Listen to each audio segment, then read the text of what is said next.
I found myself talking the other day with two separate friends, and I texted each of them. They're really smart people and also both big Mariners fans. And I said, hey, if you had to choose one storyline that is most interesting to you, right? Like here I am, I'm just kind of planning out the show for a couple weeks here. Like what stands out?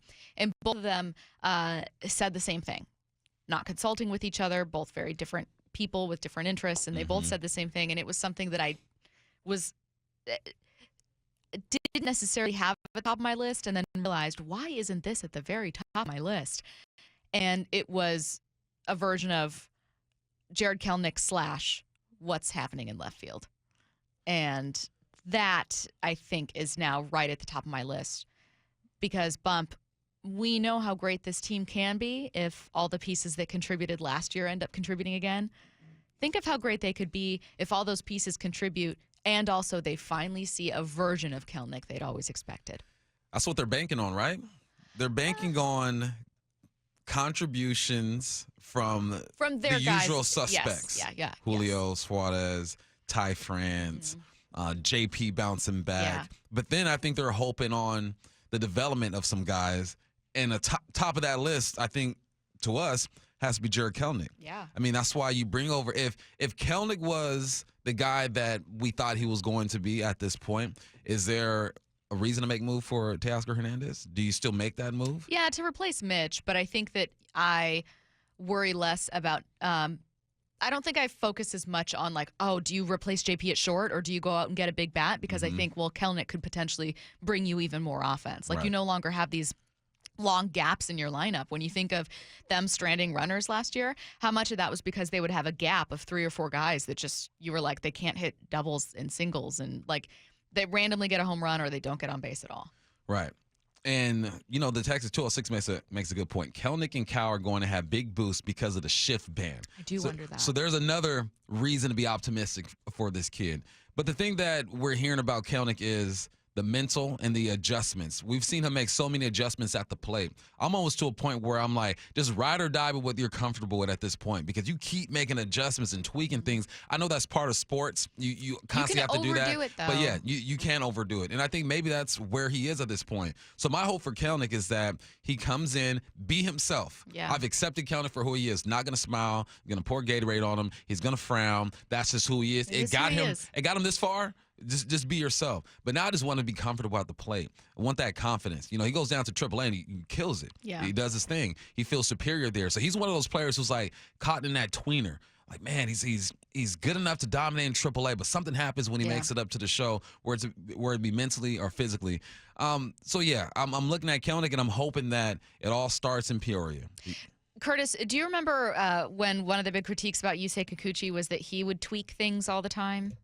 Yeah, kind of like in 2021. Yeah, and the idea was like, hey, he could potentially be great, but the second he taps into something that works, the second that he struggles there, he then tries to adjust instead of sticking with what works and just writing it out.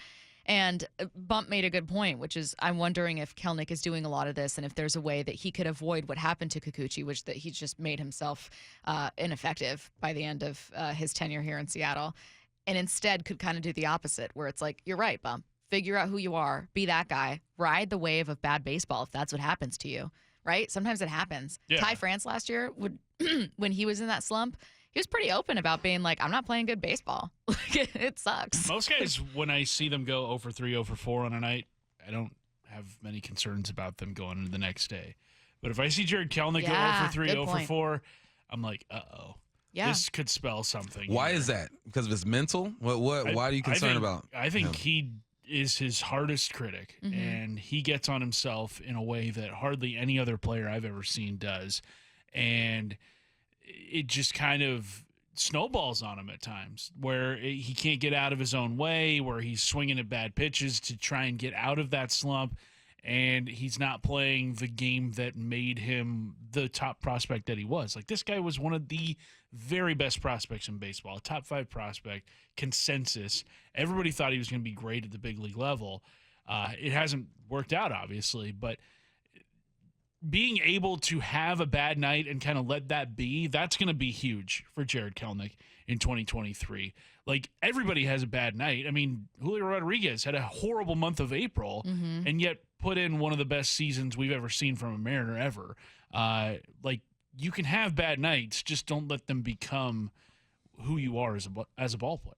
Yeah, I think that's going to be one of the biggest tests for him. And I think that I realized when I was surprised by the responses from those two friends bump that had maybe given up a little bit on Kelenic. And I had thought, all right, well, one half of these cornerstone pieces, Julio and Jarred, of your rebuild didn't work out. You know what? But it could. But that's not the end of the story. It doesn't need to be. We have to step away from comparing Jarred to Julio and to Cal. They are different people, all three of them. Different people, Very different players, people. different assets. There's different paths to the majors. I mean, how many times have you seen a 28-year-old rookie in the majors? You know what I mean? Like, it's hard to be successful in this league. Probably the hardest, I would say, baseball and golf. Like, those are the hardest sports to be extremely successful in because it's highly skilled, it's based on failure, and you have to reach so many levels to get to the pinnacle of what you're doing. So that's what I'm doing too. I have to, because I look at Julio and you get spoiled. Like, Julio's doing it. Why can't JK do it? Cal did it. Why can't he do it? It's a different path, man. They're different paths, and there's also different mindsets. Like, there's a part of me that has kind of a soft spot for Jarred Kelenic being a tough critic because there are many people I know. I'm one of these people. I know many people listening are like this, where you're like, you kind of envy people who can do things effortlessly. And you envy people who can let things go and people who can process bad days and just set them aside and move on. Because not everyone's like that. And it's not a sign of weakness. It's just people process things differently. And I think that if we've learned anything about Jarred Kelenic, it's that his biggest hurdle is mental and not physical. And that he has all the physical tools. He's just got to figure out, how to bring those out and be his best self in the big leagues. If he can do that, the talent and the ceiling for this team feels far more unlimited. You feel if JK comes out and looks great in the spring, how much better does that make you feel about where this roster Pretty good. is? I know it's the spring, and I know the opposite has been true, where there's been guys that have had poor spring training performances and ended up having a great season. JP a year ago was like that, where he had a horrible spring training and then ended up having like one of his best career years. But I would still, even knowing that spring training doesn't tell the whole story, be pretty dang excited about this team if Kelenic came out and had a great spring.